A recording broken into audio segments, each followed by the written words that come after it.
On today's episode, Elon's new plan for Mars is revealed. Neuralink expands human testing, New Jersey kicks Tesla off the turnpike, and XChat has arrived. The countdown to Mars starts now. During a company update at the SpaceX city of Starbase, Texas, Elon Musk revealed a new timeline for colonizing the red planet, starting with the first Optimus robot landing in 2027 and moving to crewed missions as early as 2029, then quickly scaling up from there to hundreds and even thousands of ships with millions of tons of cargo being delivered from Earth to Mars in waves every 2 years. Specifically, the plan calls for 1,000 to 2,000 starships launched during each transfer window. The goal? Deliver 1 million tons of material during each of these windows, including solar arrays, power plants, habitats, and food systems, in order to eventually have everything needed for a self-sustaining city on Mars. Each starship will rely on in-orbit refueling. Musk said, "You can think of this similar to aerial refueling with airplanes, but in this case, it's orbital refilling of rockets, which has never been done before." That's just one of many technical challenges that need to be solved for the plan to succeed. But the Starship's heat shield remains the true bottleneck. Musk explained that no one has ever developed a truly reusable orbital heat shield before. Even the space shuttle required months of post-flight repairs. Musk gave the odds of Starship being ready for the next launch window coming up next year. "I think we'll probably have a 50-50 chance right now." That new vehicle, Starship V3, is the first fully capable Mars ship. Musk said, "The rocket will launch at the end of this year and will be capable of making life multiplanetary." The new Starship is taller, more powerful, and built around a simplified design thanks to the latest Raptor V3 rocket engine. You can't help but notice the new top section of the Super Heavy booster looming over Musk throughout his presentation. This is only a taste of things to come. The redesigned booster will remove all of the heat shield covers around the engines. That's possible thanks to the Raptor 3, and it's going to save a lot of weight. Then at the top, the new booster has an open strut design that will simplify hot stage separation and support rapid reuse of the rocket. Boosters will land, be caught by tower arms, refueled, and relaunched. The upper stage will also be upgraded to Raptor 3, which should solve a lot of problems with reliability while increasing payload capacity. Future starships will have their engine count increased from 6 to 9. To meet demands for Elon's Mars fleet, SpaceX is building twin gigabays in Texas and Florida. Each facility will be capable of producing up to 3 ships per day. Musk compared this to the combined output of Boeing and Airbus, only with spaceships instead of airplanes. The initial landings will likely target a spot on Mars called Arcadia Planitia, chosen for its large ice caps, sunlight, and level terrain.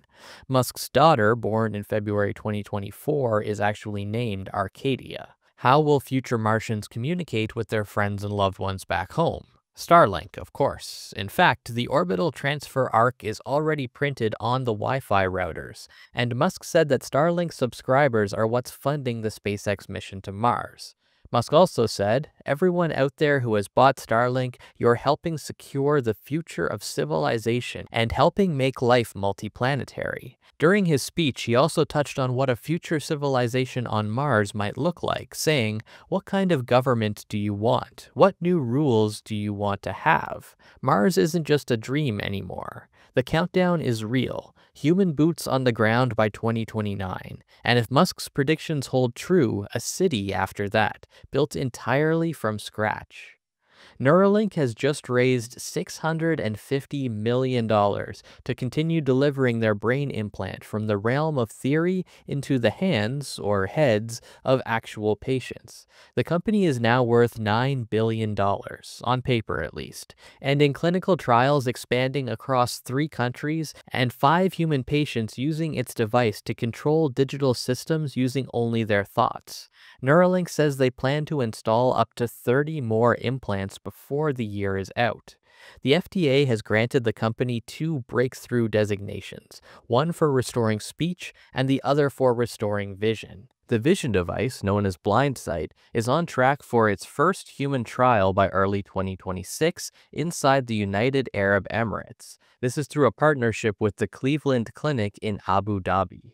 The clinical work is organized into two FDA studies: Prime, which focuses on enabling paralyzed users to control devices like computers and phones, and then there's Convoy, aimed at controlling robotic limbs, starting with Neuralink's own robot assistive arm. All of this builds towards the company's long-stated goal: restoring independence for people with disabilities through direct brain-computer interface. But the journey hasn't been without friction.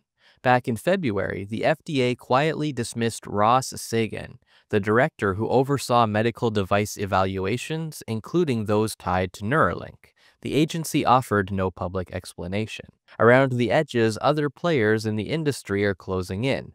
In Michigan, Paradromics has now completed its first in-human surgery using a rival brain-computer implant called Kinexus. It's designed to aid in epilepsy treatment. And Gabe Newell, the founder of the video game giant Valve, is preparing his own low-power chip through a startup called Starfish Neuroscience, betting on multi-region brain access with no skull drilling required.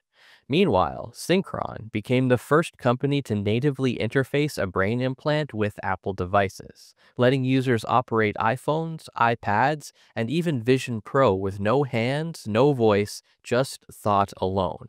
Still, it's Neuralink that's pushing the edge of this technology. At a previous demo, Musk said the implant would one day allow those who were born blind to see again.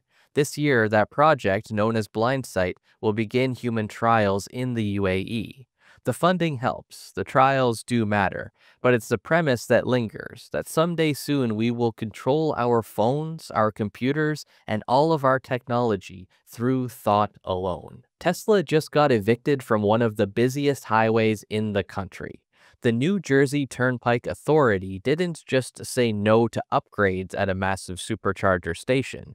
It denied Tesla's entire proposal, which included magic docks, which are universal plugs, and a promise to improve EV charging reliability without a dollar of public subsidy. In its place, a sole provider model: one vendor, one standard, no room for Tesla. Which, depending on how familiar you are with New Jersey procurement history, it may not come as much of a surprise. They effectively ordered the removal of 64 Tesla supercharger stalls, while an exclusive deal with Apple Green Electric, a lesser-known charging company, will go into effect starting June 6. Tesla, to its credit, wasn't caught flat-footed. It's been quietly building new supercharging stalls off the turnpike for the past 3 years, just in case something like this were to happen.